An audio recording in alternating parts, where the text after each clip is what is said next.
To the Middle East, and Israeli strikes in central Beirut have killed at least 22 people and wounded 117 others. It's the deadliest Israeli attack on the Lebanese capital since the start of the conflict. Our international correspondent Alex Rossi joins us now from Beirut. Alex, give us that context. This is a very costly attack, I guess, in Beirut. Yeah, it's a significant escalation. This happened in an area in central Beirut, an area that hasn't previously been targeted, a very densely populated residential part of the city. Now, at about 7:30 last night, we heard what could have been the screech of jets. It could have also been one of the missiles firing into the building. There were two airstrikes, two buildings targeted in all. And then over the horizon here, just across these buildings here, we saw a flash of lights, and then not long afterwards, plumes of thick black smoke going upwards. But people would have left, say, for instance, the southern suburbs of Dahia, which have been attacked almost on a daily basis by Israel since the ground incursion. And they would have headed to that area because they would have presumed it would have been safe, which is why we are seeing that the death toll is so very high. And they are warning, rescue services are warning, that number could continue to climb because the search and rescue is still continuing. More than 117 people have been injured. Again, that figure could rise as well. But a significant escalation by the Israelis. It's reported that they were targeting a senior Hezbollah leader, a man called Wafiq Safa, who's a liaison and coordination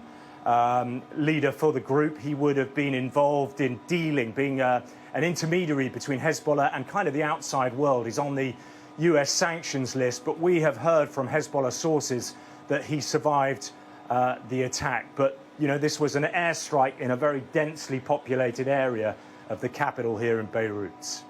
Alex, just give me some context of where we are in the fighting, because clearly there was enormous fears of an immediate and pronounced escalation after the Iranian attempted missile attack on Israel. The fighting with Lebanon has kind of continued, with this being quite a, as you said, significant potential escalation.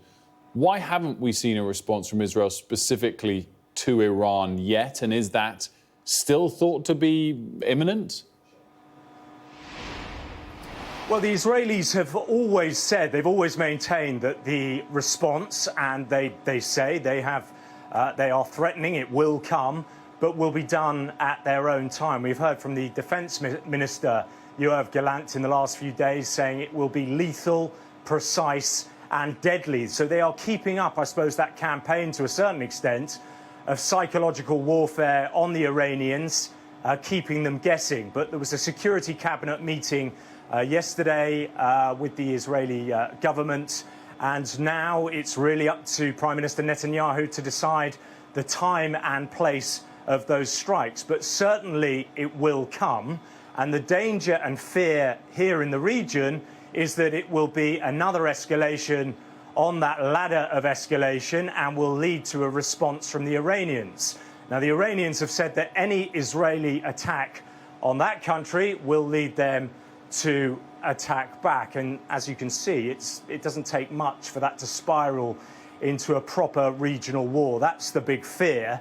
Now, around the scenes of all this, there is a great deal of diplomacy going on within the region and outside to try and cool heads. Whether or not it has any effect on any of the actors in this, we wait to see. But certainly Israel is saying that the retaliation will come.